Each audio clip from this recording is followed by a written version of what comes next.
Parasite won Best Picture, and the director of Parasite also got Best Director, which I thought was really cool because I actually think the direction in that movie was really nice. And he took his 2 Oscars and he made them kiss, which I was like, has nobody ever done that before? Because that's the first thing I would do if I had 2 Oscars. Seriously. Why did it take us until Bong Joon-ho to do that? Is his name Bong Joon-ho? Yes. Because I thought that was the name of that song in that Bollywood movie, Ghost World. It might also be that, but I'm like pretty sure that's his name. I'm not racist. No, I'm looking. His name is, oh gosh, that's a weird Google search. Okay. It makes me think of that. His name is Bong Joon-ho. There you go. Of that meme with that, what's that MMA fighter's name with the lisp? Mike Tyson. Yeah, Mike Tyson. Say it with the list. He's more of a boxer, really. But yeah, okay. Boxer, that's right. He just bits some dude's ear off. Anyway. Yep, Mike Tyson. It shows him holding like 2 pigeons or something, and he's like, no kiss. No kiss. That's the first thing I thought of. So, I have a question for you. Okay. Erin. Yes. Jensen. Uh-huh. Does it feel like something's missing? No. Yeah, you're right. I think I was just imagining it. Anyway. Oh, by the way, we have new mics. We have new mics. Yay. They're fancy, and we're still getting used to them and how close we need to be to them and how far away we should not be from them. Right now, I'm just trying. I don't know what I'm saying. I'm just trying not to cough all up in this pop filter. I'm trying to remember to lean away when I laugh. Yeah. Which is a lesson I've been trying to learn for the last 6 episodes of our podcast. We've made a concerted effort not to like laugh as much and to lean away when we are laughing. And we are aware that our efforts are not at all reflective in the episodes of this podcast. We're failing horribly. I'm very sorry. We're trying. I have nothing more to say. But let me ask you this. Let me ask you. Let me. What do you? I'm sorry, I interrupted you. What were you saying? It's gone now. Okay. Well, I should probably not pop my knuckles directly into the microphone. Are we gonna? ASMR. The microphones are too much fun, and they're too close to my face. I just want to play with them. Just like honestly, I keep trying to segue into some sort of an opening for this episode, but the truth is, these microphones are just really fun to play with, and it's been nonsense. Yes. And I don't think it's a problem. No. Given our history in this show. This is pretty par for the course. Are we going to talk about the fact that Laney's not here, or are we just going to not worry about it? We should probably mention it. Oh, yeah. Erin's funny. Well, we are supposed to tell embarrassing stories about her, though. Oh, we have one. Yeah. She told us about an embarrassing story while she was at the Missionary Training Center In Provo, Utah, which just the fact that she's at the Missionary Training Center in Provo, Utah, I mean, already anybody who has context and knows what that's about is embarrassed for her, because it's just kind of an embarrassing place a weird sometimes. place. It's a very strange place. It's gotten better. Yeah. Like when I was there. there's a cat living there now. Yeah, there's a They didn't cat have that living. when I was there. Yeah. That makes me curious. Zach got PTSD reading her email. He's like, no, this is bringing everything back. The MTC was the worst.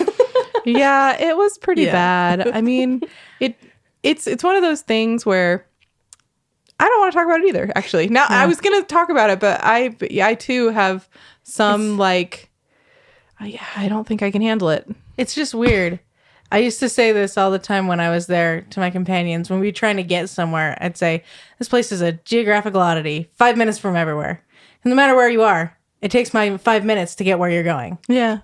It doesn't matter if you are right outside the building. For some reason, It takes you 5 it minutes takes to you get 5 there. minutes to get inside it. Yeah. And I don't know why. It was just strange. Like I found so many weird little places when I was there. And I mean, I probably You found places that I'm pretty sure aren't actually real. I know. Like, Mom is convinced that library you found is actually the room of requirement. Because I found no evidence of it. Well- couldn't even find the building you had said it was in. Or it's the Red Room. Well, I know that they did a lot of construction on the MTC shortly after I was there, and then they did even more recently. Yeah. And when I was there, though, and probably around the time that Zach was there too, there weren't really windows in a lot of the buildings. It was, and the windows that were there weren't the kind you can like look out of properly. You know what I mean? That's actually part of why it felt so gloomy, is it was just really enclosed and a bit maze-like in some of the structures, which is why you'd find yourself in a place that looked exactly like every other floor, and you just didn't know how you got there or where you were going. And if you ever tried to find your way back there, like you could run into problems. Just never find your way back. Yeah, I mean, it was a bit like living in a very boring proletarian labyrinth. But like not as interesting even as that, because you could find your way around. Yeah. But you just, every once in a while you'd be like disoriented, and it wasn't like proper lost. It was just like, oh gosh, how did I get here? Like that kind of thing. Just that feeling over and over again all day. Nice. It seems like it's pretty fun for Laney, like Yeah, in she enjoyed it. comparison to our time, because like she's, I don't know, seems like they're a lot calmer about everything. The only thing that seemed a little bit weird about her stay was just this embarrassing story where they broke the elevator and almost got trapped on it. Yes. Which reminds me, we're supposed to be telling this story this whole time. Yeah, you go. Okay. So Laney was with her companion. Basically, when you're a missionary, you have another missionary there with you who you're supposed to travel with and teach with and just spend all the time with. So she was with her companion. And then there was another companionship with them, and they were all in the elevator, and they were just riding the elevator between floors. And suddenly Laney's companion goes, I bet I could pry the doors open. And Laney's like, don't do it. And then Laney's companion's like, no, I'm going to do it. And so as the elevator's moving, she reached over and just started pulling the doors open. And she started pulling them open successfully. No. And then the elevator started screaming at them. And then they were all freaking out. Laney and all of the sisters, except for her companion, were all screaming. Her companion I think she was just looking like, uh-oh. Yeah, Laney described it as she was stricken with sudden and immediate regret or something like that. And the elevator was stuck for a second, screaming at them. And the doors had shut. And then suddenly they opened again, and they were at a floor. And as soon as they opened, Laney just ran out of the elevator, and she was right in front of one of their teachers. And she just stopped and was like, I'm never riding that elevator ever again. And then the elevator started to like close the doors. And so her companion was like, come back on the elevator. And Laney just went on it. Yeah. And she just rode the elevator. So what's embarrassing is that she has no conviction. Yeah, she was...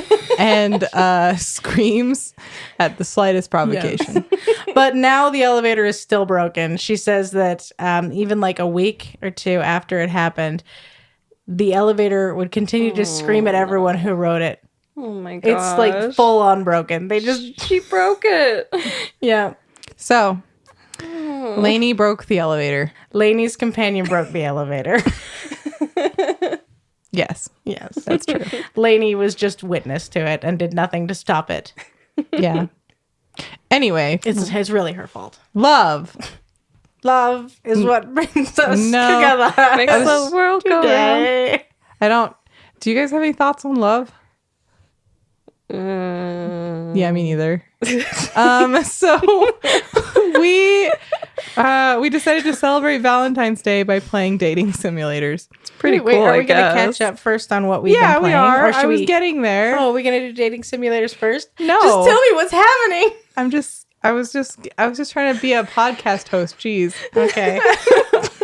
I don't know how to do that, so. Well, you don't have to. You could just let me do it. It's fine. Jensen tries to take the place of Laney immediately. I just feel really official with this microphone. Take the place of Laney, meaning the person who's always trying to take my place? Oh, no. Uh-huh. Oh, exactly. that is what's happening. Erin has figured it out. Oh, no. I was going to say, we were going to talk about some dating simulators that we played. But first, Erin, what games are you playing right now? I am still playing Bloodborne and Judgment and loving it. I'm starting to get a little discouraged because Bloodborne is getting harder. I mean, I don't think anyone's surprised about that. Nope, not even a little. But I am determined to see it through, even if I have to ask for help. So yeah, I've been sticking with those games. And the other night I watched Adam and Zach play some Dark Souls for a few hours, and it was super fun to watch. And I will never have the patience for that game. Maybe someday. Probably not. It's really fun. And I'll gladly help you with it. But you should get it on PlayStation. Yeah. I think after your first playthrough of Bloodborne's over, you might give it another go. I'm thinking about it. Mm-hmm. Yeah. But still, there's, I don't know. It is different. It's different. Yeah.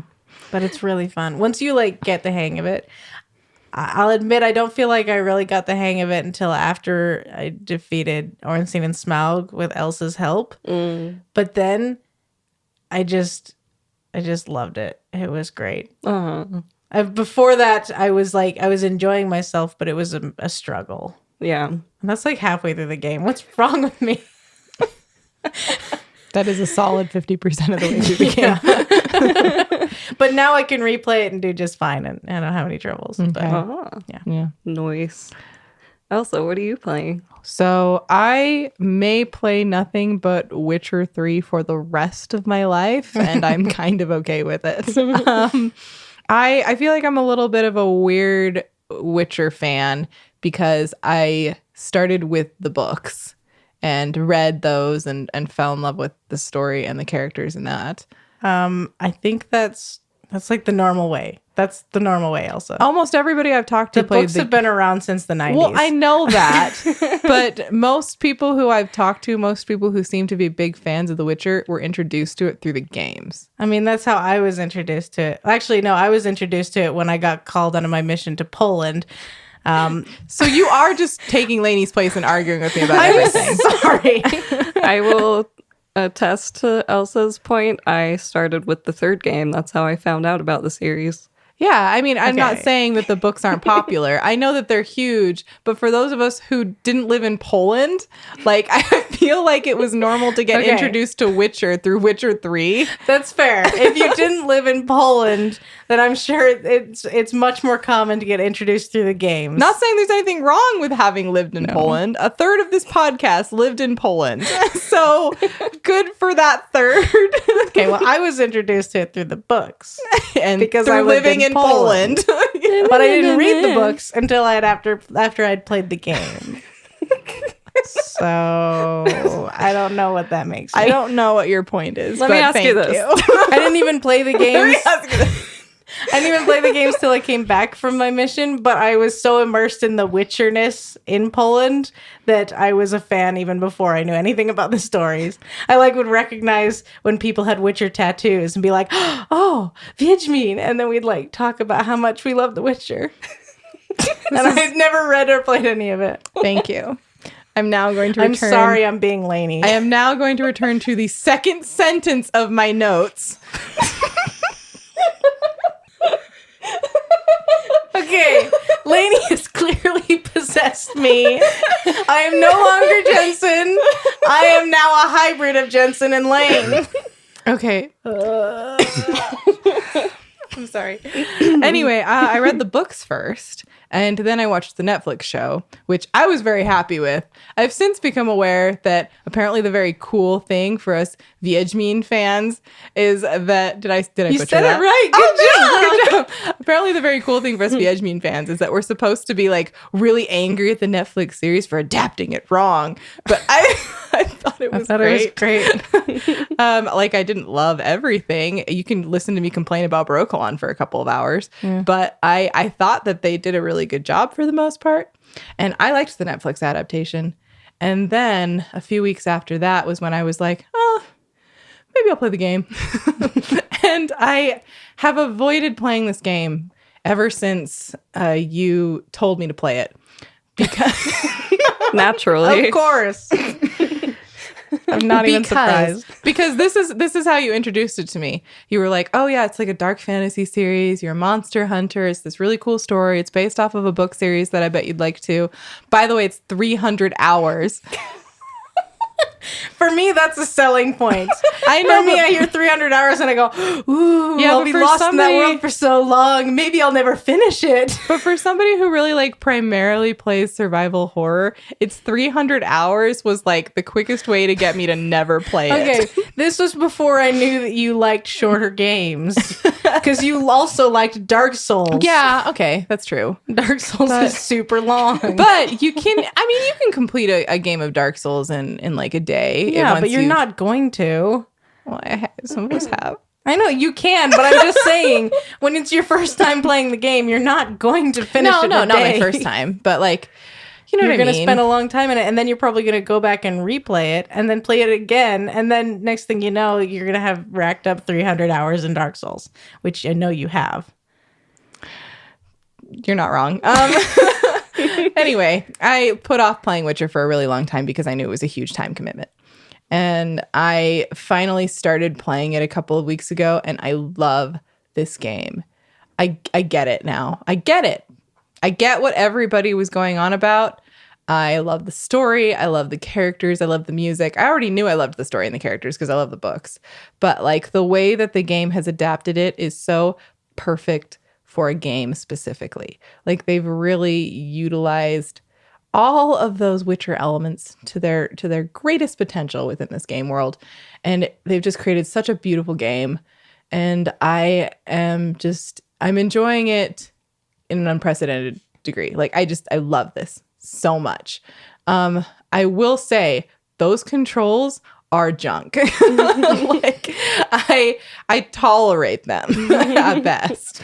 I do struggle really, really hard with the controls. I love how it's like really hard to walk around in the game without like tripping and falling and forward rolling over several people and down a flight of steps. Yeah. I shouldn't say they're difficult. Like, I think I get along okay with them, but they just feel so weird. And like, you're constantly doing stuff like that. And I'm always having these moments where I'm like, no, I'm not telling you to bang your shin against a post. I'm just trying to get you to walk around it. There's weirdly more control when you're moving quickly or when you're fighting. Yeah.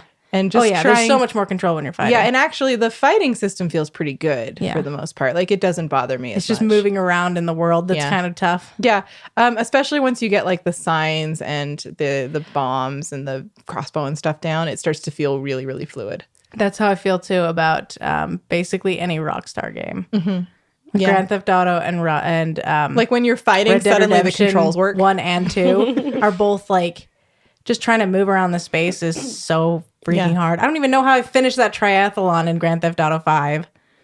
Like racing a horse is easier than just like walking down a city block. Yeah. Yeah, absolutely.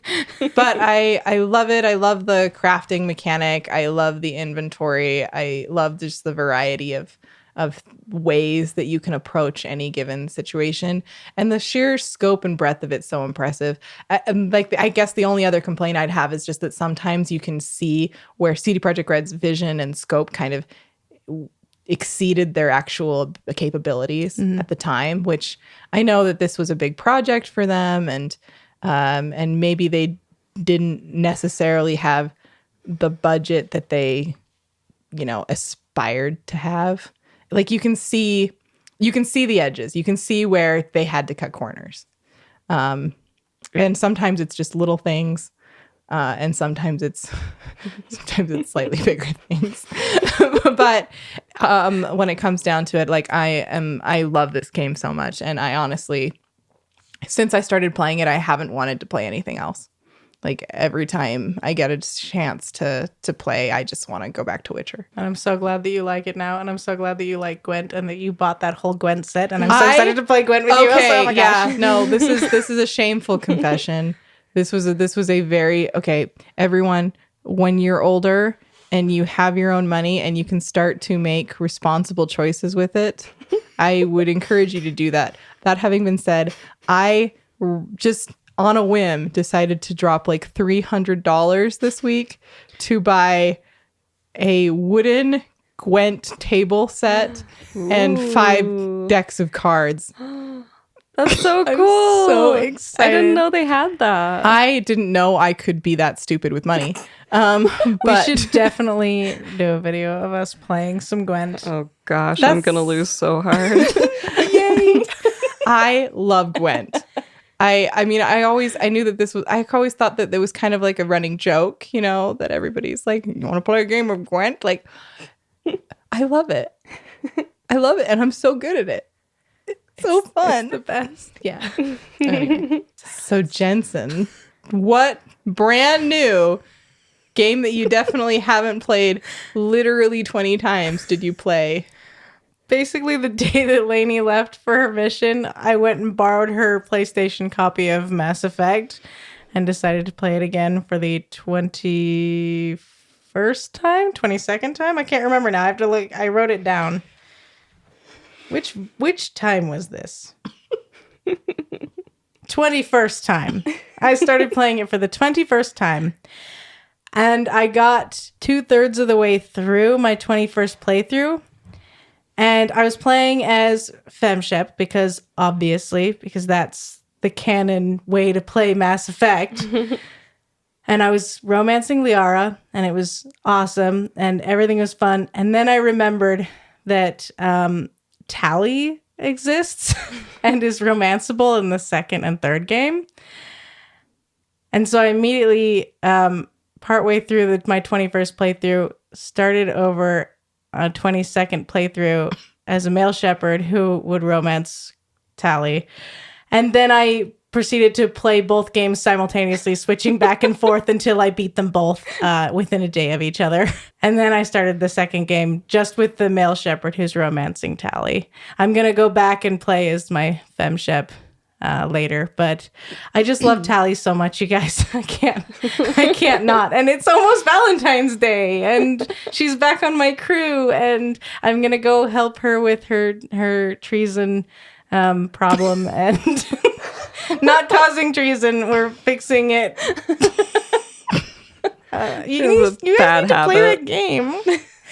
But so I won't read all of them because they actually ended up being kind of long. But I made lists during my 21st and 22nd playthrough of new experiences because I actually did a lot of things that were new this time. But they're all little and stupid. None of them are like big choices. Like, well, I've already made most of the big choices. I can think of a big choice that I've not done yet. I have never waited to get Liara until after Vermeer. I've always wanted to do that, and I have not yet done it because I really like having Liara with me, but I know that when you do that, she's kind of gone crazy. Just a little bit because she's been trapped. And so I haven't done that yet. So I didn't do anything big like that, but it was little things like I read the details for an item for the first time on my 21st playthrough. I didn't know that you could do that. Well, if you click the right stick while you're hovering over an item, it'll give you a description of it. I've never read this. I didn't know that you could do that. I accidentally clicked the right stick, and I was like, what's this? You never forget your first time on your 21st time. Seriously. I experienced Shepard yelling, "Eat this," while throwing a grenade. How did I miss that? I use grenades constantly, but I've never noticed that he does that, or she does that, depending on which playthrough it was. I think it was my 21st, so I'd never noticed she does that. I bought the permit for the Hanar who's preaching at the Citadel. I just bought it. You've never done that before? Normally I convince him to leave, or, I did that on my first playthrough. This time I decided to just do it really quick because I just wanted to get it out of the way because that one is always kind of a pain.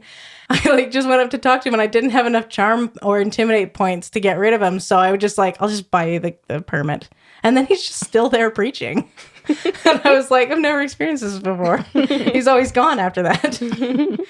Oh, I chose a dialogue option when talking to Lorik Keen on Noveria, which prompted Liara to say, "Young males have an unhealthy obsession with my species." And my only response was, "Yikes." I've never heard that before. I sided with the gene therapy thing, and in the confrontation with, it's the lady and her brother-in-law, and he wants her to get gene therapy for her child because his brother died of like some kind of disease, and she doesn't want to. I've always just told him to leave her alone and let her make the choice, but this time I was like, I'll try it the other way. I didn't care for it. I opened the examine squad menu thing in the squad menu. You've never done that before? I've never done that before. I didn't know you could do that. You can like look at them like side by side to see how they compare. Yeah. Never done that before. I found the shifty looking cow on Enteram. Okay. When you go to do the dead scientist quest on Enteram, where you find tombs and he's got the Cerberus scientist and he's been killing Cerberus scientists. If you explore that planet, you can find a herd of space cows, and one of them is named Shifty Looking Cow. And if you go up and talk to it, and then you turn away to leave, it starts stealing credits from you. It'll slowly steal credits from you until you get far enough away from it. Anytime your back is facing it. But you have to be your back has to be away from it, and the camera has to be away from it. Once you look at it again with the camera, even if you're still facing away, he'll stop taking your credits. Can you get them back? No. They're gone forever. You can't just kill the cow. No. Actually, no, you can. You totally can. I never even thought about that. You can totally kill the cow. Just save that for the 24th playthrough. Yes. Okay, I have to wonder if the PlayStation version of Mass Effect, if they like really pumped up the creepiness in the music on Pharos when you're fighting the Thorian creepers and the Thorian, because I was terrified. I have never been so scared during that fight because the music was so creepy and you could hear the creepers like making the weird creeper noises and being like, and I was just like, wait, how was that? It's really good. Thank you. But it was terrifying. I was so scared the whole time I was fighting it. And to the point where I got to my 22nd playthrough and I decided that I wasn't going to play that one night. I was almost to the Thorian Creeper, but it was like midnight and I'd be like, I could just beat him. It takes like 20 minutes. But I didn't want to because I was too scared because it was late at night and the music was scary. I suppose I could have just turned on a show, but whatever. I finally understood what the Thorian creepers are. I always thought that they were. I've never heard the line where one of your companions says that level of mutation couldn't happen to a human, and I always just thought that they were humans that got mutated by the Thorian, but they're not. The Thorian clones the Asari that it's got. So the Thorian creepers are just the people, but cloned. I'm like 99% sure that's right. I know, you guys have no idea what I'm talking about. Yeah, no. Sorry. I actually use the topographical maps to like lessen the frustration of getting around Notacrux. I've never even noticed that there's like topographical and it tells you like the height of things if you pay attention to the map. I'm always just like, I gotta go over this dumb mountain. I could just go around it. Yeah, that's how mountains work. I don't know. Oh, I didn't say who should be counselor when they asked me at the end. They asked me Udina or Anderson, and I went, I don't care. And then I just left. I've never done that before. I always choose one of them, usually Anderson, because Udina's a dickwad. Oh, I noticed that in Korra's Den, and this is my 22nd playthrough, I noticed that in Korra's Den, there's ladies in assless chaps. What? Yeah. Just never noticed those before. Oh, I did Jaleed's fears before talking to Shorban about the creepers, and that was way better. So Shorban's like scanning the keepers on the Citadel, and normally you can go and talk to him right after you talk to the council. And that's how I usually do it. And then you go and talk to Jalid later, and he says that Shorbin's trying to kill him. And then you go to talk to Shorbin and be like, what's going on? And he's like, please keep scanning the keepers for me. I'm not trying to kill Jalid, I promise. But if you don't talk to Shorbin and you just go talk to Jalid, then you can go there, you fight Shorbin, and then he like surrenders, and then you can talk to him, and it's this really fun conversation. And then he reveals that he's scanning the keepers, and you can like help him that way. Okay, this one was a weird one. In my 22nd playthrough, while talking to the hostile AI on the Citadel, I fell asleep. And when I woke up, I had finished talking to him and disarmed the bomb. What? What the? I don't know how. Literally playing Mass Effect in your sleep now. Yeah. I was in and out of consciousness the whole time I was walking to him, and I was like, I can just get through the conversation. I'm sure I can before I fall asleep. I started talking to him, and then I woke up, and I was done talking to him, and I disarmed the bomb, and I just saved and went to sleep. Okay. I don't remember it at all. Jesus, take the wheel? I guess so. Also, in my 21st playthrough, I found out that you cannot drive over the Skyway on Pharos.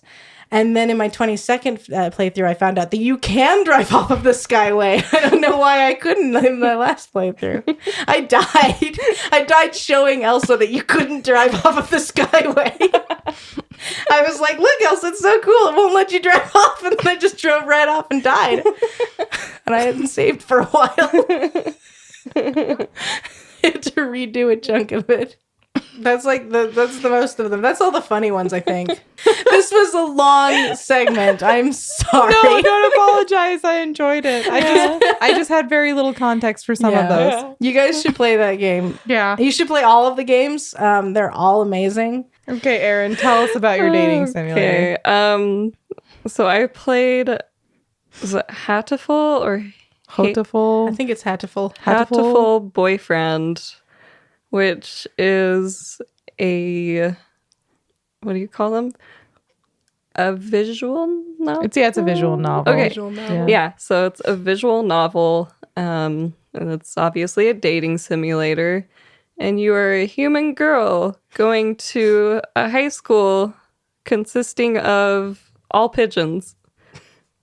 Just everybody's a pigeon. Everyone is a pigeon. Do they explain this? No. Does it require an explanation? No. It's the right answer. Yeah. No, it's really great. I think I was kind of confused on my first playthrough. I mean, besides the fact that everyone's a bird. Just because, I don't know, I was hoping it would be a little bit longer and give you more interaction with each love interest.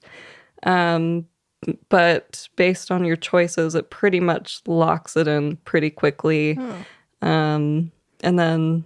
Yeah, it's meant to be played multiple times if you want to unlock all the content. You Yeah. basically just have to decide which one of these sexy birds you're going to romance. Yeah, basically. Right And away. depending on which choice you make, you might end up regretting it horribly. Yeah. Yeah. I'm going to choose the most pigeony of them all when I play it. There is a right and a wrong answer. There's several wrong Several answers. wrong answers. Yeah. And only one right answer, and that one is the one who just talks in cooing. That's the right answer. And for some reason, you totally understand what he's saying. It's like he goes, and then it shows like a big long thing of what he's saying.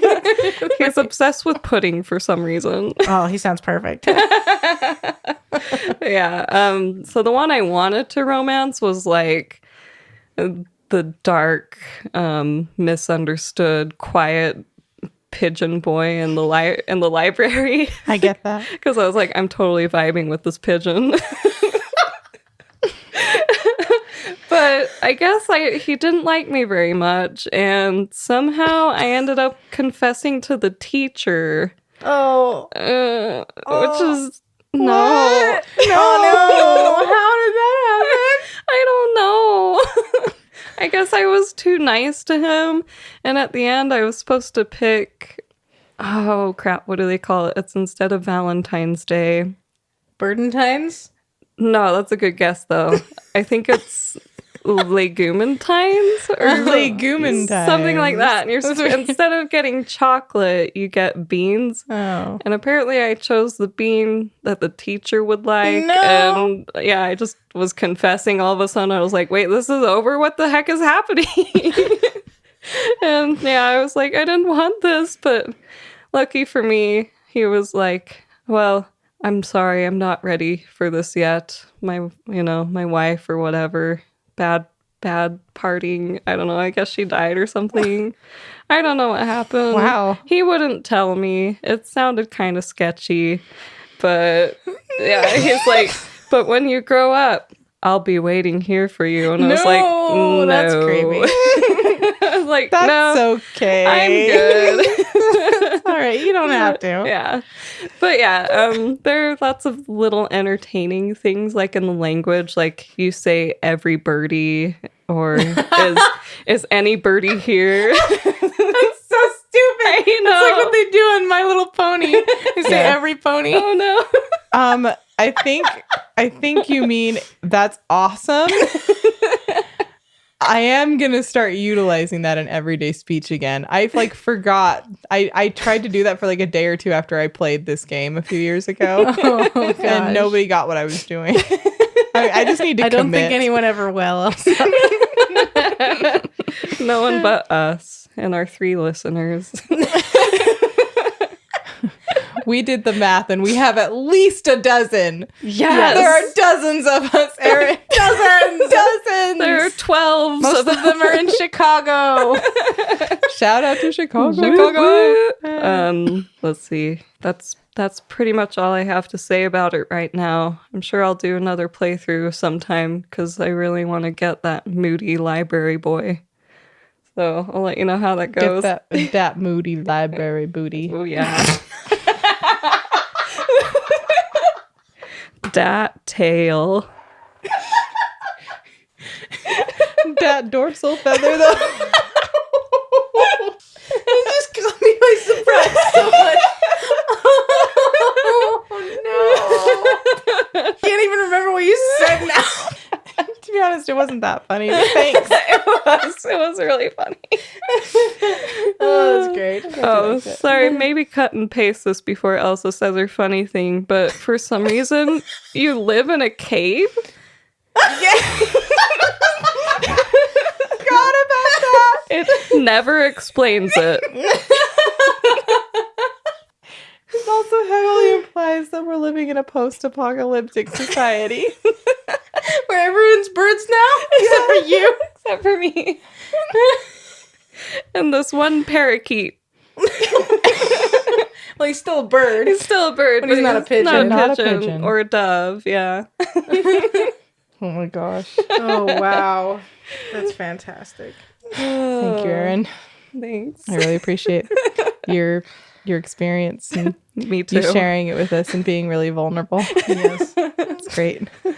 So I played some Daddy Dream Date. And Nice. I had played a little bit of this before, but I have been meaning to go back to it. And I thought Valentine's Day was a great opportunity to do that. And this game is so wholesome and so sweet. You can't, like, it's impossible for me to play this game without having like a big dopey grin on my face the whole time. Mm-hmm. It's just silly. Like, there's all these real life references to things like My Chemical Romance and and just cute things. I don't know. It's very sweet. And it's not just sweet because of all of the cute dads who are just running around trying to find some romance. All of them ridiculously adorable and hot in their own way. But I think the thing that I like about it more than anything is that they are all dads in like the proper sense of the word, in that their relationship with their individual kids is actually really important to their development. And it's not like they just gave them children who looked like they genetically belonged to them. Like, they actually have set it up so that your relationship with your daughter and then the other dad's relationships with their kids actually explores a lot about their character. And it's a surprising amount of depth for like a silly little game where it's just hot dads dating each other. Like, it's really cute. I hooked up with the bad boy dad, Robert, because he was just a bit too attractive. I couldn't resist. And then I think I probably like my old college buddy Craig the most, and I might pursue that. But first, I wanted to go on a couple of dates with the hot goth dad Damien, because I am nothing if not predictable. But it's been really sweet seeing, like, honestly, the way that they interact with their kids more than anything else. I think that's been really, really, it's been really fun. It's kind of more of a visual novel too. I mean, I think the best dating simulators that's a good aspect of a dating simulator, is if it has like narrative and story. You know, it's fun. So I've never played a dating simulator before. And I'm so happy that I started with I Love You, Colonel Sanders.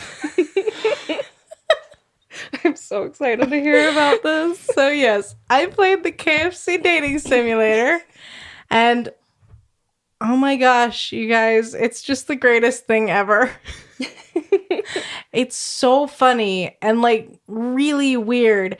And the product placement is obviously just through the roof, but it's in such a funny way that the whole time I was just like, dang, I want some chicken. I'm like, oh my gosh. I did manage to snag Colonel Sanders' heart, but I did not get his respect for my cooking. Oh. Did it break you? A little bit, yeah. I finished the game and I was like, I need to replay it. He needs to respect me as a cook. I don't know what happened, but we're still together. It's just he doesn't want me to go into business with him.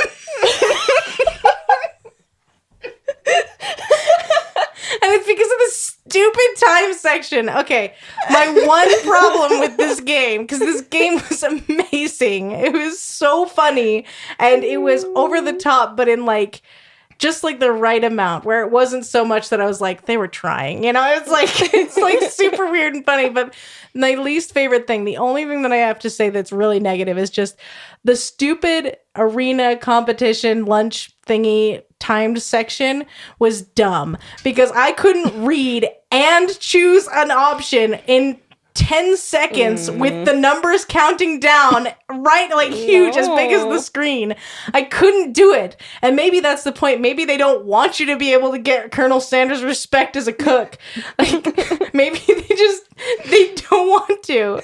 But I was really mad because I was doing fantastically You put your before heart that. and your soul into that timed cooking challenge? Yes, I did. And I only got like 3 answers wrong. I did have to redo it because I got a game over the first time. My all-time favorite thing in there is this running joke with this one student whose name is Student because no one can remember his name. He comes into class late, and Sprinkles, Professor Dog, their teacher, who is a corgi, tells him off for being late and tells him that he's late. If he's late one more time, he'll get suspended, or no, he'll get expelled. And he also says in that he doesn't even remember the student's name.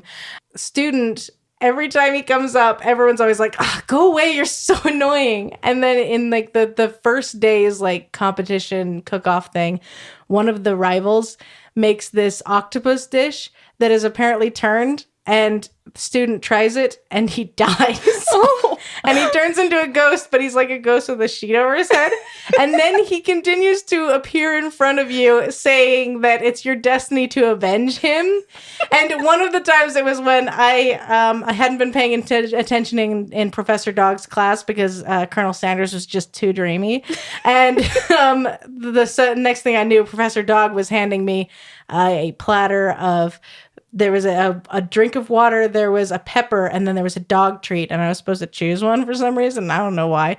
And so I chose the pepper because it was a food ingredient that I could use in a recipe, and I ate it. And it was apparently the spiciest thing ever, and I had a hallucination in which Student came to me and was like, you must avenge me. And I was like, okay, dude, I can't, like...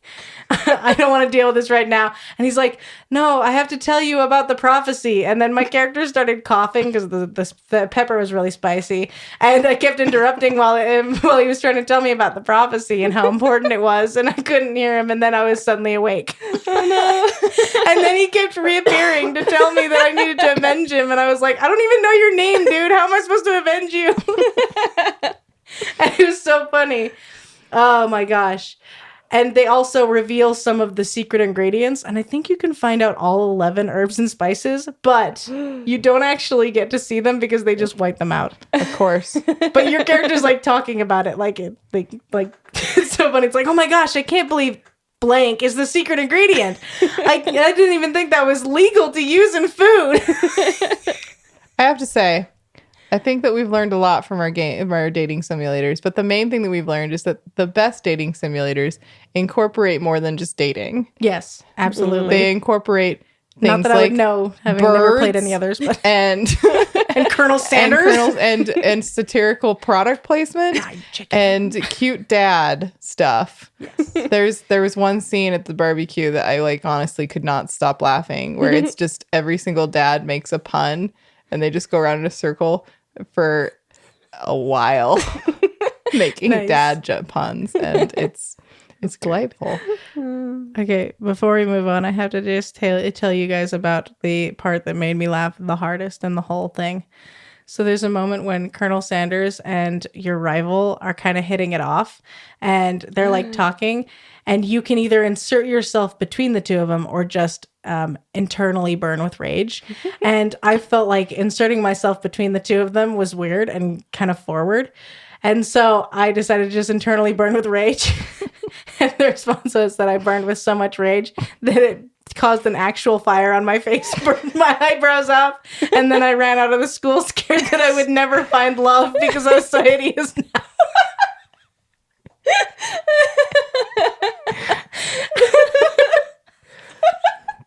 That's the kind of quality content that's in I Love You, Colonel Sanders.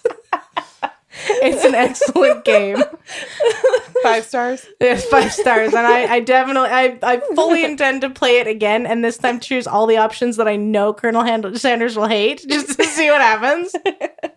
So, Erin, what in your opinion is the best romance options in video games? Well, I haven't played too many with romance options, which is crazy because I love love, but I've enjoyed Judgment's romance options so far.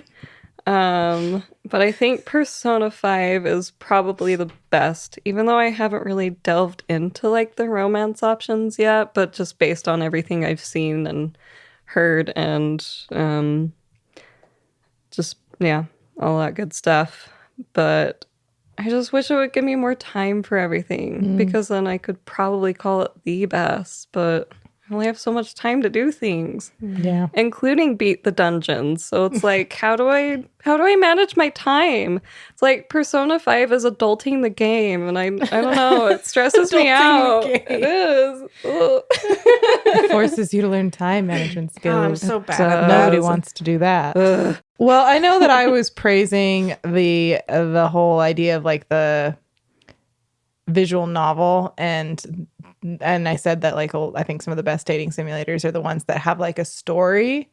But that having been said, I actually feel like there's a lot to be said for something like The Sims. So I think that's actually going to be my choice for one of the best dating options because of the word options. I really like that The Sims, there's not really much of a narrative a lot of the time. And besides one that you create. Yeah, you come up with your own narrative. You come up with your own narrative, and it is a lot of options. And I like that you're not limited by any sort of narrative guidelines. You can just kind of create what you want. And I think that was the first time too that I saw it introduced in a way that was so you can just kind of take it for granted. Mm-hmm. And I don't know. I like that a lot. I think that's a lot of fun. Yeah. That having been said, I mainly play The Sims in the exact same way, which is I turn it on and I build a beautiful house and some people to live in it, and then I never play with them again. Or sometimes you then kill all those people so that can there's be a ghosts. graveyard. Yeah. And then I never play with it and again. then I move in a new family. And do some fun with some sim families that I put together, and I'm like, this is aesthetically pleasing. And then I build a beautiful house, and I finish it with stuff, and then I shut it off and I don't play anymore. But as far as options go, I kind of feel like they tapped into something really special with the idea of like, do what you want. Yeah. You know? You can create the perfect boyfriend. Yeah. Or perfect harem of boyfriends. Yeah. Or you can do what I love to do, which is where you make one guy and then you have him hook up with all of the like pre-made sim ladies and try for baby every time. And then you just make a ton of sim babies from your one dude. And then you just pick one that you like and you start playing as them. And then you just like slowly go down the line. Kind of weird. What the It's really fun because then everyone's family tree all goes back to one guy. It's really funny. Jensen, that's a little weird. But I mean, I think you understand. The Sims. Everyone is weird when they play The Sims. Which I think that's what I like about it, is that you can do whatever you want. Mm-hmm. It's like, here, date everybody in the entire town. Well done. You did it. Well, she did more than that. So Jensen, best romance options in video games. Tally. No, I'm going to say more than just that. But no, Tally in Mass Effect is hands down my favorite romance option in anything. I have literally... You don't even know. I said that I got 2/3 of the way through Mass Effect 1 and then restarted so I could play as a character who could romance Tally. I've done that before in the second game. And I've done that before in the third game. Partway through, just like restarted the whole series because I wanted to romance Tally. Because I don't just like start with the second or the third game. I never do that. I always start with the first and then play through the whole series. Every time. Yeah. So it's like if I decide I want to restart just to romance Tally... It's like, it's a commitment of a lot of hours, and I do it frequently because I love her. Yeah, I mean, I think we've been aware for a long time that Tally is like your ultimate video game crush. I love her so much. She's so great, and she's so much fun. But Tally is number one in my book, but just the romance options in Mass Effect in general are all fantastic.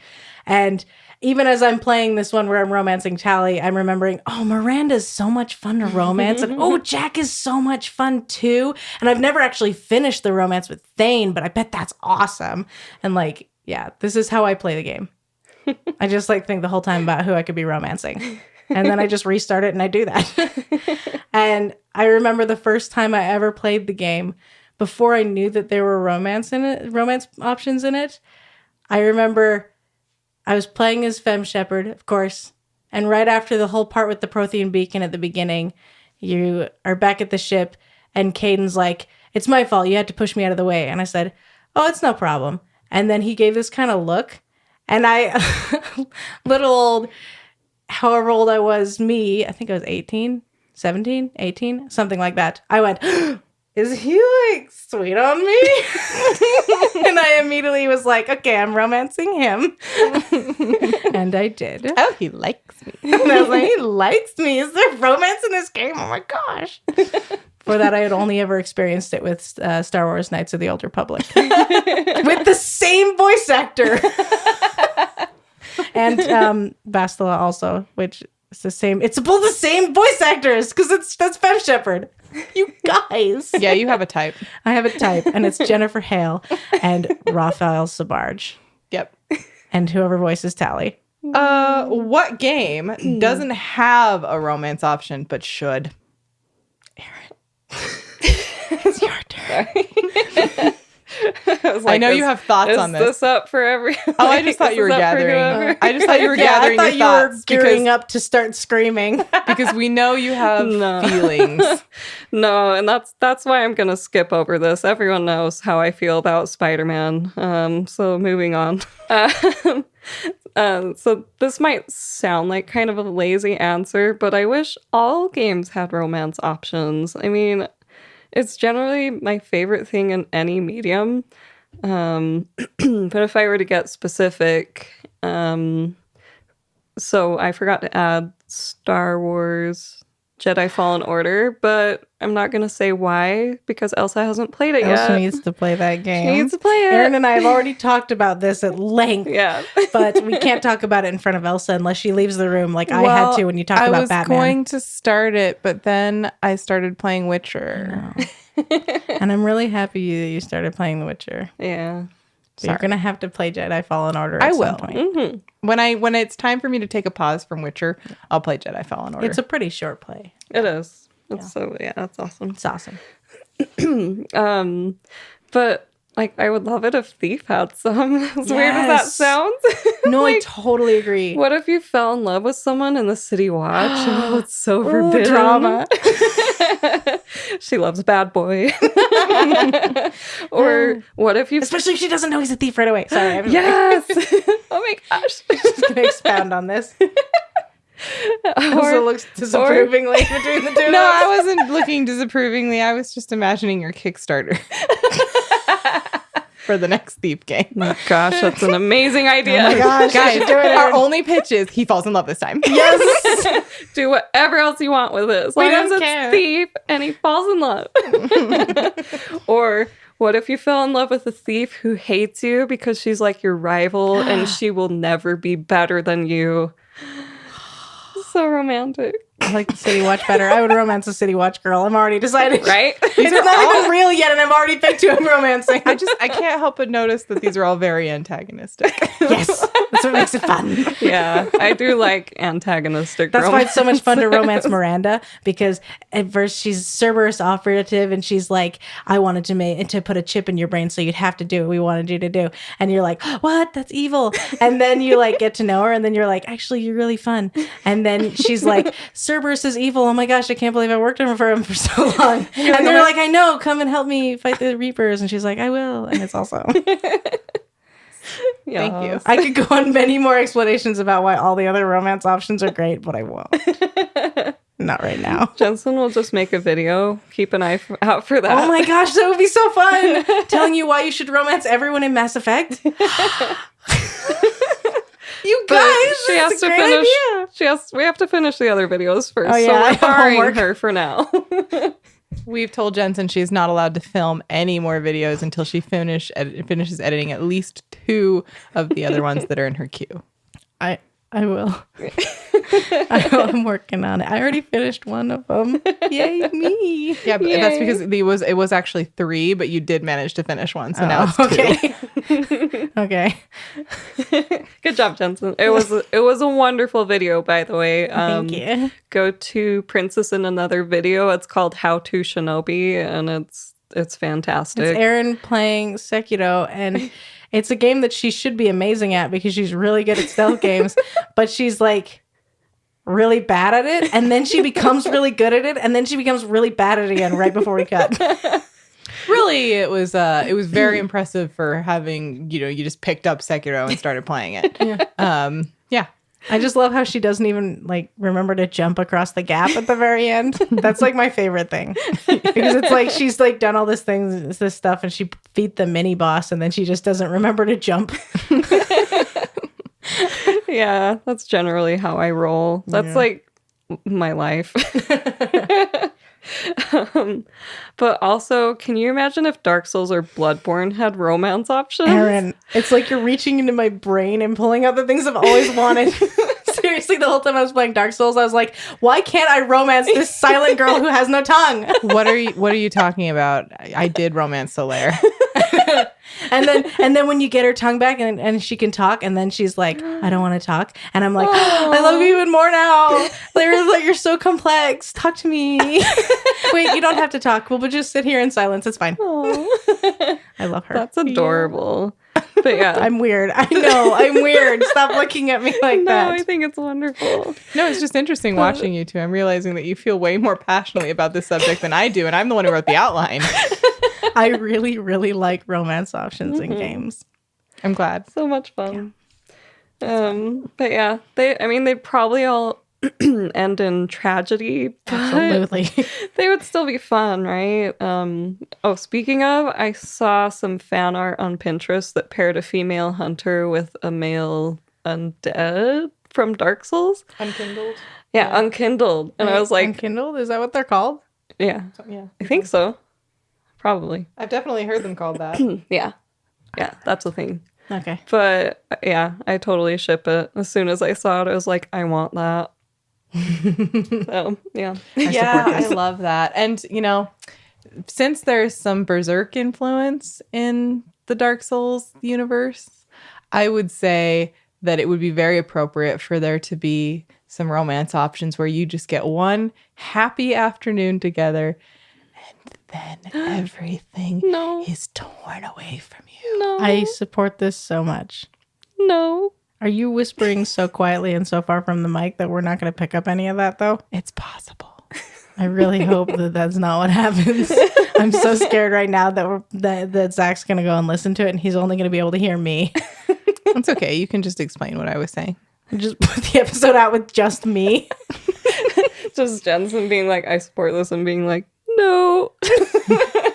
Yeah, no context. I don't know what's wrong with me, but a lot of my very favorite pairings are the ones that just have this really tragic, like, bent to them. And I've already given you a list of all the people you should romance in Mass Effect and Dragon Age. So that I can be nice and have... So you can be really sad, super depressed. Just have my heart ripped out of my chest. That's all I really want. Yeah. Yeah, that'd be great. Yeah.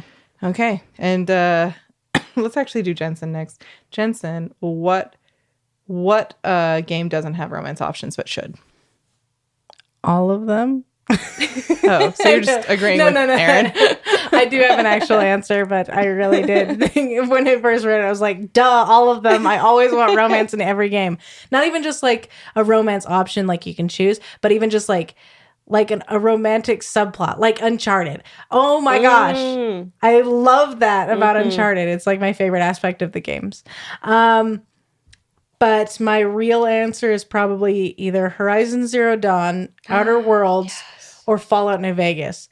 And Fallout New Vegas kind of teased the idea. And I think you could even get endings where it said that you kind of had a thing with one of your companions. But they like teased it enough that I was like, could this happen? But then it didn't actually happen. And it was just meaner than not even having them in there. Yeah.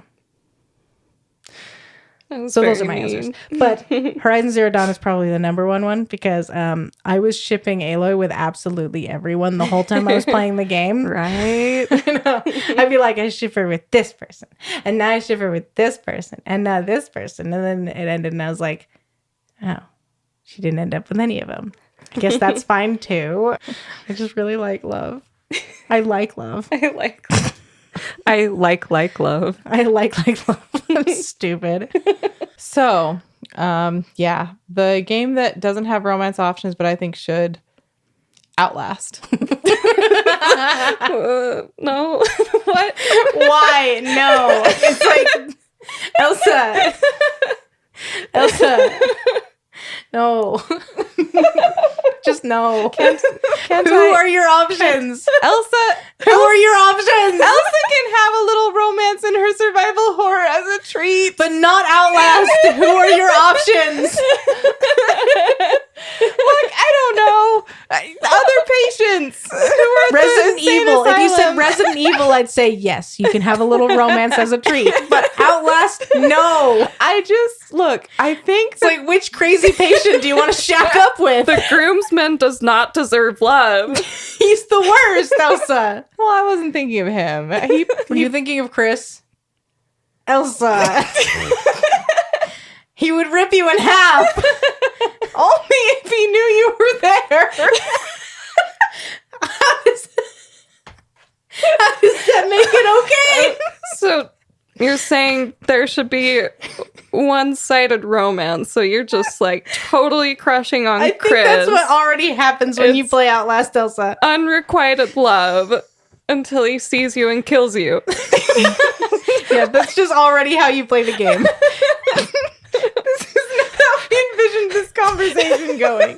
I thought I was making a really good point about how there's like an audience out there for people who like survival horror and romance, but clearly I've lost the chance to make my case. I Okay, I could see it in a situation, like I said, like Resident Evil. That'd be great.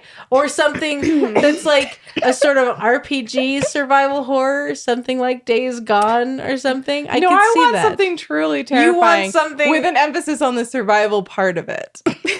You know? Okay. Like it can maybe happen. Look, but not example. Everybody loves the romance, the little tidbits of romance in Last of Us. Oh, yeah. Yeah. Oh, wait. Why am I saying, oh, yeah, I've never played that game? What is wrong with me? Pop culture osmosis. You know what I'm talking about. I think I do. Yeah. The DLC, right? Is it DLC? I don't even know. You guys, I'm pretending that I know stuff about this thing I've never done. Stop talking, then. I can't stop. The microphone compels me to talk. It's Laney. I feel her presence. Let's let Ailsa give her awkward opinion. My point is that, like, there are those survival horror games where there is more of a narrative emphasis, like Last of Us, or they didn't really do too much of that in Until Dawn or Man of Medan, but they could have. It's in there a little bit, but they could have brought that aspect. They did have of it a little bit, and I wanted more of it. Yeah, exactly. For sure. But I think that you could do that with, honestly, most survival horror. I think that there could be a place for that, and I think sometimes people avoid it because they're like, we don't want to mix in romance with our horror, but it's like, I kind of feel like romance and horror are a little bit peanut butter and chocolatey, you know? Like, I kind of feel like they actually go together really well, and we're missing out on some opportunities for some really solid games that I'm an audience for, at least. Okay. I have several things. First, I agree with you, but not Outlast. Second of all, peanut butter and chocolate is too mainstream. Do like lavender and dark chocolate. It's weird, and no one's going to think of it. But then when you have it, you're like, that works. I actually did have lavender and like a ganache dark chocolate gelato together when we were in Florence, and that was so good. Yeah, no, I was there. I had it too. It was so freaking That's why I good. said it. That's why I said lavender and dark chocolate. Sorry, Erin. I didn't mean to interrupt you. No, just really fast. I have just one more thing really fast. Just let me ask you this. Just really quick. I just need to ask you this really fast. I'm sorry. That's a bit that's just... It's not even our bit. It's a bit we stole. But it's just right. really funny to me because we do talk over each other a lot. Yeah, we do a lot. Yeah, we stole it from Ryan George. We're not sponsored by him. He seems nice. Yeah, he's not sponsored. We're not sponsored by anyone. No one knows we exist. I like it that way. I don't. Well, on behalf of our 12 audience members, this is the brand that they came to respect. And if we ever have the audacity to get sponsored by someone, we are losing their faith in us. I'm fine to sell out. I'm here for you. I will protect us from success. We will continue to be the legitimate expression of art that you have come to know for the last 20 episodes. Scoff. Well, but anyway, no, I can see your point. And even in Outlast, like, say if there was a love interest you had to rescue, That's was the second game. What? That's the second game. That's kind of how the second game goes, actually. Oh, okay. Yeah. It like ups the ante, Except that it's not really a love interest; it's your wife. Yeah. Oh, Which it's like it's kind of like the highest level love interest. yeah. It's like you're already married and having a child together, and like Yeah. yeah. I've been picturing the first one this whole time. Yeah, I have too. Yeah. But And the DLC. But yeah, so why bring up the second one? Because she said it. You just interrupted Erin. She said a thing that happened in it. And I'm sorry. It makes the stakes that much higher. Exactly. Yeah. I can see it. I'm glad that I won you over. Thanks. I'm sorry I called you awkward. I know it's not a lie. So, next question on our list of romance stuff. Triss Marigold or Yennefer of Vangerberg, and why is the correct answer Dandelion? Oh boy. I'm gonna make some enemies tonight. With me. Okay, hear me out. So, I know that Yennefer is canon, and everyone has very strong feelings about this, but if I didn't know that, and I was going to, and actually when I started playing the game, I didn't know that. So if I was just going on my first experience with both women in the game, I would go with Triss. Like, she's just so much more fun to be around. And I think she brings out something good in Geralt, and he probably keeps her grounded. So, like, I guess they make each other better. And as for Dandelion, I mean, who is he not the correct answer for? Yeah. Absolutely. And Jensen, you should go next on this one too, because you and Erin actually kind of agree. Yeah, Okay. please don't at us. So I also have a controversial opinion. Hush phone. Okay. In the books, Yennefer all the way. Triss is kind of annoying in the books. Yeah. I don't know what the deal is. I keep remembering that line when she's like, I seduced Geralt almost without magic. Yeah. It's like, And I'm like, dude. Triss, shut up. Yeah. Yeah. In the books, I don't like Triss. In the books, Yennefer all the way. But in the games, I like Triss more. I think she's lots of fun. I romanced her the first time I played it, and I think she's really great. I do still like Yennefer, and it broke my heart to tell her that I didn't love her when I got to that point where I had to tell her that. But I really like Triss in the games. She's fun. But yes, Dandelion all the way. He's great. Dandelion is just... He's an idiot, but he's fun. But he's already it. Yeah. Yeah, he's already it. Yeah. So in my opinion, there's just no contest. I'm sorry, guys. I'm the one who's gonna at you. Like, oh, no. Yennefer of Vengerberg Sorry. and Geralt of Rivia are meant to be together. I do wonder if I would feel differently if I had played the game first, because the way that Triss is portrayed in the games is just so different. Yeah. She's way more fun in the games. It's so different. She's a lot more fun. She's a lot more laid back. There's less like magical creepiness. Yeah. And I don't know though that I would really feel that differently. But I can't. That's the thing, is I'll never know. I'll never know, because I read the books first, and that's the relationship. That's the Yennefer and Geralt that I really came to love as a couple. And so seeing them depicted in the games, it is a little bit hard because it feels like they've reverted a little bit. Like, they get to a point in the books where they're a lot healthier and happier together. And so when you see them in the video games, it's like, oh, you guys are acting like you did like 2 breakups ago. But it's still them, and like I know how much they care for each other, and I know all of that history, and I can't forget that. And I can't forget Triss from the books either. She's so different in the books. She's not a bad character in the books at all. I do like her like as a person, but I don't like her as a love interest in the books. She's portrayed as a lot younger and a lot more immature, and she's kind of selfish, and I feel like she projects a lot of what she wants onto Geralt without seeing like what he actually needs and what she actually needs. And Sapkowski kind of depicts her infatuation with him in a way where you can see how unhealthy it is. And it's kind of hard for me to forget about that too when reading the books. Like, I'm not saying that Yen and Geralt have the healthiest relationship ever. Obviously, they have some problems. But their dedication to each other kind of overcomes a lot of that. Like, they're willing to work through things together. And that's what I love about them. And I don't feel like the video games are different enough from the books for me to forget all of that. Yeah, and I just love them together. And Dandelion is, I mean... Here's the thing about Dandelion is that as far as his role in the book series, the games, and even the show to a certain extent go, he's like the classical sort of love interest in the most straightforward sense of Geralt has to go rescue him all the time. and they're fun together, and I love Dandelion. It's just they're bros.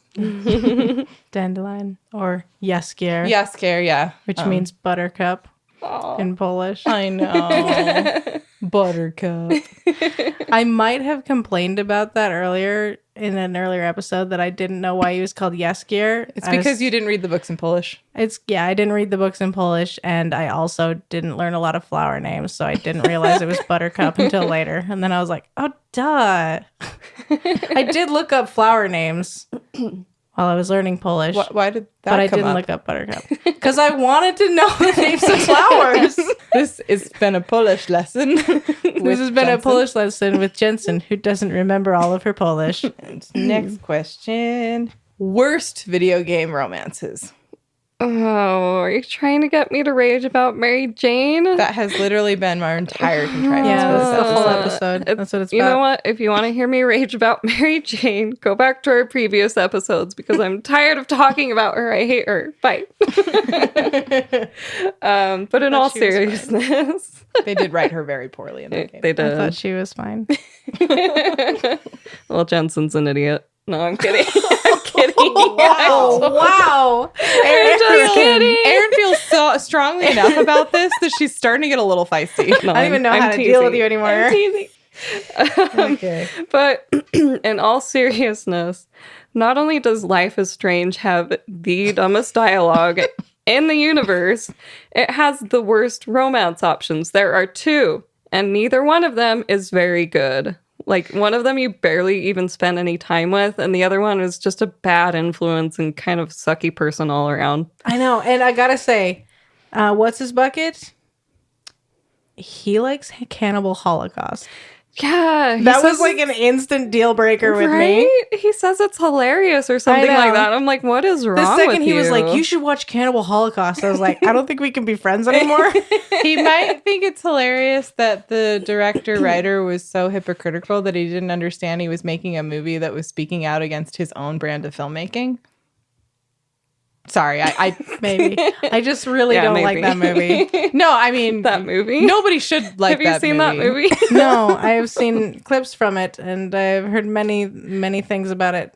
But Oh, that's a real movie? Oh yeah, it's a real movie. didn't you know, Erin? No. Cannibal Holocaust is it's like an exploitation horror film. It's in the exploitation genre, Oh, but gosh. it's about how exploitation films are bad. And And it's like they harmed many animals while and making it. almost Oh. and like some actual people as Yeah. well. I know, I'm like straight to the animals. I'm like, that's what offends me about this movie is the way the animals are treated. Oh, and it's people like, too. oh, people, Which is they why- were hurt too. Oh, okay, that's bad too, I guess. Like there's some debate about whether or not it's effective in trying to bring across its message that like exploitation is bad, but it's definitely side-eyed whether or not it does a good job delivering that message, because it's like, this is an exploitation film. Like, you exploited people to make it. Yeah. You literally, like, you killed actual living things Ooh. and you No. harmed people. And did you even pay those poor extras? It's like really, it's like one of these situations where it's just really gross and everybody kind of feels gross watching it. But you Yikes. also, but like it keeps getting brought up a lot in film criticism because everybody is just kind of like, what happened there? There's like, there's a lot to think about. I wouldn't call it hilarious, but he is a dumb kid. Yeah. So, He's a dumb kid. and objectively the worst option between two pretty bad options. yeah. Yeah. I think by the end of the game, I had just kind of given up in the romance option department, and I was like, "Sure, kid, I'll date you." And then I ended up running off with What's Her Bucket. Because So I threw everyone for a loop. I was like, just cause. I don't know why. I don't know what I'm doing anymore. I'm just trying to finish this game so I can go to class and talk about it. that's fair. Yeah. Yeah. Yeah, that is very fair. So for me, my worst video game romance, guys, are Zelda and Link even a thing? Are they though? In my heart of hearts, Like, what is this relationship? It Everybody depends on the ships this. game. What is this relationship based on? I What do think they have together? It depends. Explain it to me. It depends on the game. Explain it to me in any game. Okay. Breath of the Wild, obviously they have a thing going. They have What? history and backstory and they have all this stuff. And Well, do here's- not argue that her and Ganon should be together in Breath of the Wild because no, they should not. Have you seen Ganon in Breath of the Wild? But I will agree that in some of the other ones, maybe you could argue it, but not Breath of the Wild. Okay, first of all, I didn't even bring up I'm still. You Zelda said. and Ganondorf. You said. I know what you're getting at. I know what you're hojing at, Elsa. No. Okay. It's Polish. No. Okay. And you said bring up an example. Breath of the Wild now is an this is the part example. where I admit that I only played Breath of the Wild for like 100 hours, so I didn't get to any of that content because it happens way down the line. I didn't either, but I watched Laney play it. And I am here for this conversation. I am listening to it. With your ears. Yeah. Wait, what? They have know. not effectively sold me this relationship, and I have played so many of these games. They're doing something wrong, clearly, because I am really easily influenced. Okay. I will agree that it's not good in all of them because like Twilight Princess, I ship Link and Midna. And like what's that one chick in Ocarina of Time? I actually kind of like him and the farmer's daughter. Oh, yeah. And actually Rudy or Ruda or whatever her name is, the Zora girl. The Zora girl, I love her. She's so freaking creepy and Ocarina weird. of Time is a great example. Like Link and any other girl. Yeah. Yeah. Well, also in Twilight Princess, there's that one chick. I can't remember her name, but I kind of shipped them. What's her bucket at the beginning? Yeah. Yeah. Yeah, she gets kidnapped and... Like anybody besides Zelda, there's more context, there's more like foundation to build a relationship on. But everybody ships Link and Zelda. Why? Why do we do this? Just because we're told to?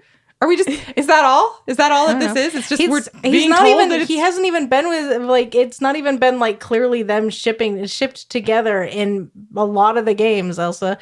Like That's Link's kind of my Awakening. Link's Awakening is what's her bucket, and I don't remember the names of any of these characters, but in Oracle of Ages and Oracle of Seasons, two of my favorite Zelda games, it's other people, and I don't remember their names. And the second game, Adventure of Link, is complete nonsense, and I don't understand anything that happens in it. Yeah. Like, yeah, I get that they don't... A lot of the games, they don't do a very good job of pushing them together. But for some reason, I've just always wanted them to be together. I don't know. I guess because they're main characters and they're beautiful and I love beautiful people love. Because they're main characters and they're beautiful. You know what?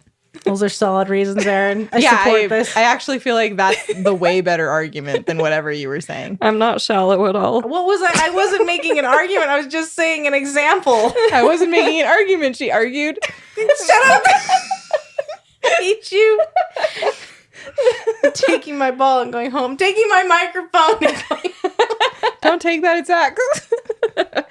Weirdest favorite romance in video games. Wait, did Wait. Jensen I didn't go? do it. I didn't go. Oh, I'm sorry. Jensen, what's your wrong answer?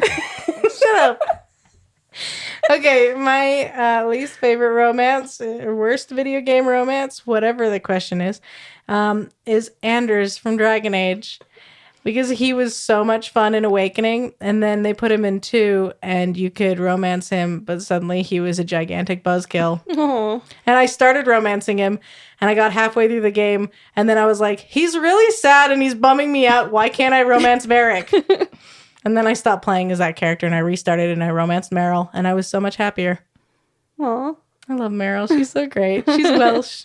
Weirdest favorite romance in video games. My chair makes a fart noise every once in a while. Yes, it was the chair. Shut up.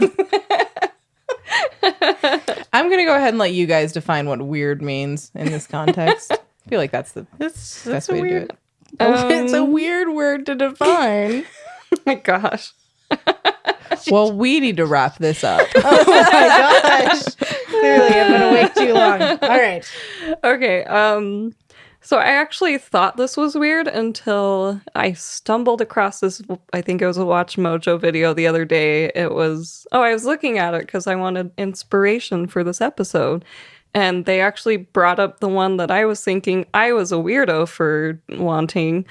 But, I mean, I guess it's probably not technically possible. But anyway, I've always shipped Master Chief and Cortana from Halo. Yes. Yeah. I mean, they're totally just so agree. cute together, and he's so sweet with her, and she's always got his back, And she's not real. and she's not real.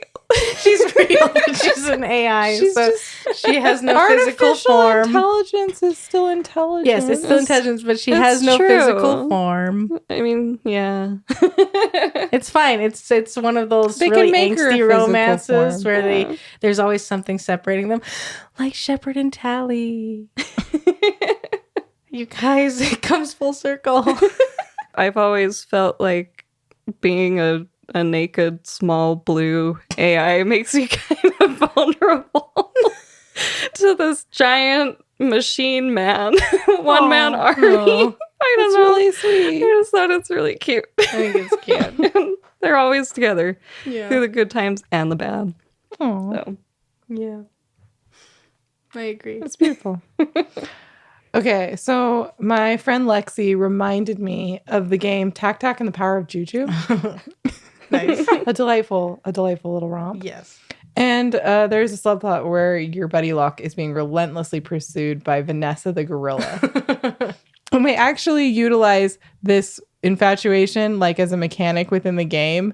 Like Vanessa will just sort of come up and hug him and just like accidentally murder him. And you have to pretend that. That from happening. First I was gonna be like, oh, that's so sweet, and then accidentally, Oh no. No, like you can sometimes get her to like do things for you to like help with the game mechanics, but you always have to manipulate her frequent attempts to assault Locke. Oh no. It's very weird, but like really funny in context. And so I mean, I remember when that game came out. I think I even played it a little, but I mostly remember watching other people play it. Yeah. But yeah, she reminded me of Vanessa and was gushing about how much she loved it, and I was just like, blast from the past.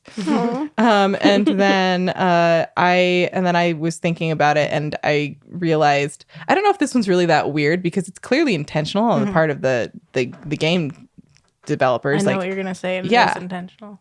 It was absolutely intentional. But Monkey and Trip in Enslaved, Odyssey to the West, it's such an interesting romance. I don't know. It's like it never fully blooms, but there's enough there that it makes me really happy. Yeah. It's so cute. There's I enough love there that like you can't possibly miss it. Yeah. But they don't. I don't know how to describe it. They don't really develop into like a full-blown romance within the context of the game. Yeah. It's more like they just tease you with it the entire time. And then the game just abruptly then the game's over. ends. Yeah. It just Oh, ends. And then they didn't make And another you're one. like, what? oh. Yeah, it's a little bit it's a little bit heartbreaking. This game literally breaks my heart when I think about it sometimes. It's really fun. I love it so much. They were so cute. I think it's impossible to play that game and not ship them. Yeah. It's just I agree. so cute. Yeah. Okay. And mine is Lady Grey in Fable.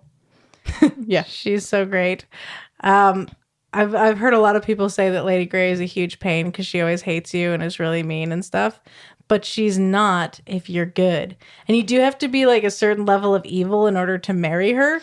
But what you do is if you start out evil and then you start to become good while you're with her, then she loves you and is like the best. Yeah, see, people misinterpreted it. They thought that because you have to be a little bit evil to marry her, that she must like evil guys. And that's not it at all. No. She hates you when you're evil. She wants the redemption arc. Yeah. She wants to be there to see your redemption arc. She wants to change you. And if you do that and you start out evil and then you become good while you're married to her, it's so much fun. And I love her. And I don't even care that she killed her sister or something. What? I forgot about that. Yeah, I think she killed her sister and possibly other members of her family and buried them underneath their house. That's fun. She's great. She's great. Yeah, I love her.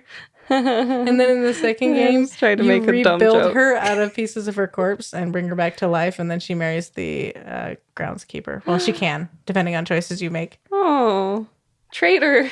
I know. I did feel kind of betrayed. I was like, hey, she's my wife. I brought her back to life. I think you can marry her, actually. I just remembered. I think you can. Yeah, you can. You can marry her again in the second game. I just usually feel bad for the groundskeeper, and so I'm like, fine, I'll leave. Yeah. What not video game thing are you obsessed with right now, Erin? Oh, I just finished Anne with an E, you guys. And Isn't it perfect? It's so great. good. The void in my heart. What do I do now? In fact, Zach binged it with me, which neither of us thought we would like it that much, but we both just totally fell in love with it. And it's just such a good, wholesome time, and I love the romance between Gilbert and Anne, and even though Anne is kind of an emotional idiot sometimes. Yeah. She's the best. I shouldn't say it's a spoiler. For our listeners? Yeah. Oh, okay. I'm just trying to be... Okay, everybody, I just need you to stop your ears for like the next 10 seconds. How much did you love it when she freaked out and ripped up Gilbert's letter before reading it? I'm so mad. I'm Anne, you idiot. That is the most Laney thing I have ever seen in my life. Oh my gosh. Oh, it was so stressful. Oh, that whole last episode. Yeah, that entire thing. Him losing her letter and her ripping his up, and then she's like, oh wait, maybe that was a stupid thing, and then piecing it back together, and it's like, he doesn't love me, and it's like, yep, that's why he left you that note. Yep, you're definitely... Yes, that makes sense, Anne. Yeah. Oh my god. Anyway, spoilers I love that show. over, I think. Yeah. Yeah. We're good. Yeah, we're good. But yeah. So I'm just trying to find something to fill the void now. Anyway. It's so hard. So my non-video game obsession right now is taxes. I'm a tax attorney. It's tax season. I literally don't have time for anything in my life right now. Other than The Witcher. Yeah, that honestly, yeah. Like I'm sleeping and I'm doing people's taxes. And if I have any other free time, I am dedicating it to The Witcher. It's my life. I get it. Yeah, I mean, fun. the Witcher part, not the taxes part, Yeah, because I'm just not the a Witcher tax part. attorney. Sounds fun. taxes are kind of fun. And nobody gets it. It's fine. We're glad for you. Thanks. Jensen, what not video game thing are you obsessed with? Mass Effect. So that's a video game. Do you want to change your answer? I can't think of anything else. I finished my grand rewatch of Parks and Rec, and then I finished my grand rewatch of The Office, and I've started a grand rewatch of Brooklyn Nine-Nine, and the whole time I'm playing Mass Effect, and I love Mass Effect. Other than that, I guess I've been reading the Twitter pages of a lot of the people who worked on Mass Effect. So like Jennifer Hale and Casey Hudson. I think we understand your situation. Noise. I really like Mass Effect, you guys. We know. It's good. Yeah. All right. Well, happy Valentine's Day, everyone. That was like kind of creepy sexy. We love you. Oh, should we maybe plug some of our things? Like, we're going to do the thing. We're going to do the spiel. oh yeah, I forgot. We just have Erin recorded it. Well, you cut out that horrible kissing noise I just tried to make. Absolutely not. That's staying in. I'm so sorry. Oh, but wait. First, what's happening? I have to bestow. Oh my gosh, we forgot Erin's my birthday games. Birthday games. Yeah. Upon your Erin, heads. so excited. What Bestow your birthday games upon our heads. So what game will I be required to play for your birthday? I'll start with the obvious one. Ailsa, I want you to play the rebooted Thief. Ooh. Oh, I like this assignment. Yes. This is not what I expected, but I like this assignment. Really? Okay. Ooh. Yes, I will do Yeah, that. that's not what we After were I thinking. give Jensen's hers, I want to know what you guys thought I would give you. Okay.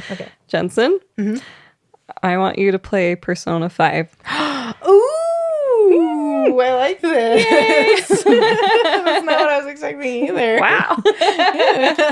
I did something unexpected. I'm Yes, so you proud of surprised us myself. all. Good job. Good job, Erin. Yeah. Thank you. I'm so excited. We thought maybe it would be too obvious for you to tell me to play Judgment, but we were thinking you might mix things up and make Jensen play Judgment and then make me play Control. Yeah. But that would have been a really good one too. But I'm very pleased with these assignments. Yes, but I'm still playing Judgment, so happy Valentine's Day and happy birthday to Erin. Yay! Thank you. Happy birthday, Erin. Yeah. And we love you. We love you so much.